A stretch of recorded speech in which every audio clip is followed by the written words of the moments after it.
नमस्कार दोस्तों, मैं राजीव वर्मा आपके साथ आपके लिए लेकर आया हूँ 100% की बात। जी हाँ, आपने सुना होगा, आज तक हमारे बड़े बूढ़े कहते थे कि अगर कोई बात सही है तो उसको कहते थे ये बात 100% की बात है। आज के हमारे इस कार्यक्रम में हम देश पे नज़र डालेंगे कि बात हमारी 100% की है या नहीं। इसी को लेकर चर्चा करते हैं देश के प्रधानमंत्री जी पर। देश के प्रधानमंत्री जी नरेंद्र मोदी जी जो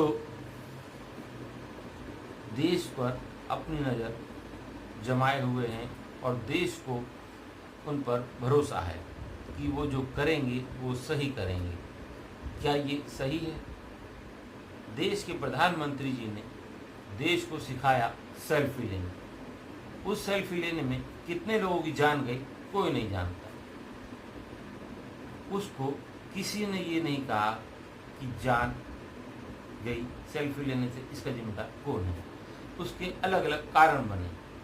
कोई रेलवे ट्रैक पर जाकर सेल्फी लेता है तो मर जाता है, कोई नदी किनारे सेल्फी लेता है तो बह जाता है, कोई दीवार पर खड़ा हो सेल्फी लेता है तो पैर फिसल जाता है। आखिर ऐसे स्टैंडों का सेल्फी से क्या औचित्य है?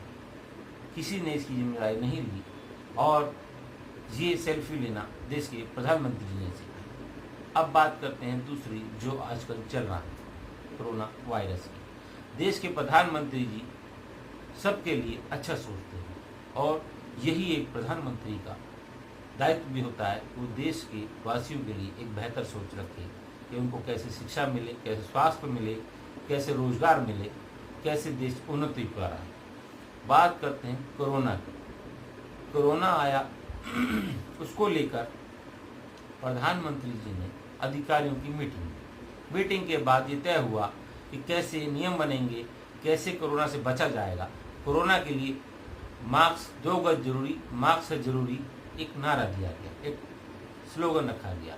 उसका लोगों ने पालन करना शुरू कर दिया। पहले लोग नहीं मानते थे, पुलिस उनको चालान करती थी, उन पर जुर्माना लगाती थी। धीरे धीरे लोगों की आदत बन गई। उसी बीच एक बंगाल चुनाव आ गया।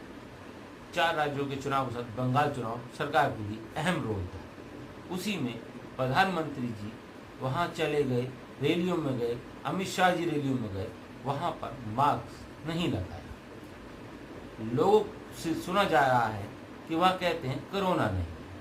क्या कोरोना मोदी जी बताकर आता है? देश के लोगों को ये जानना है, क्या कोरोना किसी को बता के आता है कि मैं यहाँ जाऊँगा, आप वहाँ चले जाइए, आप वहाँ जाएंगे, मैं यहाँ जाऊँगा? अगर ऐसा है तो कोरोना से पूछ के बताइए कि देश से कब जाएगा। हम लोग पालन करेंगे, लेकिन ये सिर्फ एक अंधविश्वास है। मास्क जरूरी है, ये बात सही है। 2 गज जमीन जरूरी है, ये बात भी सही है। लेकिन इसका पालन बंगाल चुनाव में क्यों नहीं कराया? क्योंकि सरकार थी गरीब आदमियों पर रोक कर जुर्माना लगा देना। 1000 रुपये का सरकार ने जुर्माना लगा दिया। दूसरी बार पकड़े जाने पर 10,000 का जुर्माना। यदि कोई अधिकारी, कोई नेता, कोई जिम्मेदार व्यक्ति, ऐसा व्यक्ति जो कानून का पालन करा रहा है और वो मास्क नहीं लगाता, तो सरकार बता दे कि उस पे आम पब्लिक कितने रुपए का जुर्माना डाले। क्या ऐसा कोई प्रावधान नहीं है? कानून को लागू करने वालों पर क्या कानून का अधिकार लगाने वालों पर क्या कानून नहीं का चलता? उन पे कौन कार्रवाई करेगा? ये सरकार को तय करना पड़ेगा। जब जिम्मेदार लोग ही जिम्मेदारियों से भागेंगे तो आम पब्लिक का इसका असर उल्टा पड़ेगा। प्रधानमंत्री को देखा तो लोगों ने लॉकडाउन में मास्क का पालन करना बंद कर दिया। यही कारण रहा कि आज लोग के चालान काटे जा रहे हैं, लोग जुर्माना भर रहे हैं, लोग धीरे धीरे से डर रहे हैं। ये स्थिति आ गई है कि ऑक्सीजन नहीं मिल पा रहे। दिल्ली में ऑक्सीजन नहीं मिली। अरविंद केजरीवाल जी ने जब प्रधानमंत्री जी के साथ मीटिंग हो रही थी, उन्होंने वो वीडियो लाइव कर दिया, सरकार की पोल खोल दी।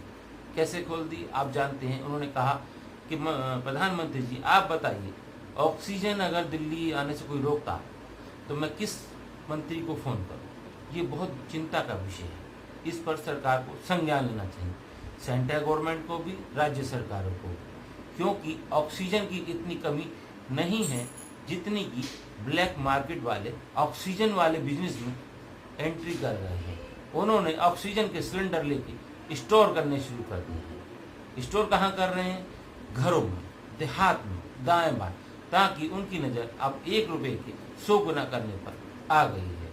अगर ब्लैक मार्केट वाले लोगों को सरकार पकड़ने पे ध्यान दे तो हो सकता है कि ऑक्सीजन की मात्रा की पूर्ति की जा सके, क्योंकि धन्य सेठ जो बने हुए हैं, जो पैसे से पैसा कमाना जानते हैं, वो अब ऑक्सीजन माफिया भी बन गए हैं। इसीलिए सरकार का ये दायित्व है कि ऐसे लोगों पर भी नकेल लगाए कि जो ऑक्सीजन का भंडारण कर रहे हैं, ऑक्सीजन को अलग अलग घरों में रख रहे हैं, गांव देहातों में रख रहे हैं, 3,000 का सिलेंडर 30,000 में बेच रहे हैं, 25 से 30,000 रुपये, 27,000 रुपये का प्रॉफिट एक सिलेंडर पर कमा रहे हैं। उन्हें किसी के जीवन से कोई मकसद नहीं है। तो ये थी हमारी आज की 100% की बात। कल फिर मिलेंगे नए मुद्दे लेकर, नई बहस पर, नई 100% की बात पर। नमस्कार।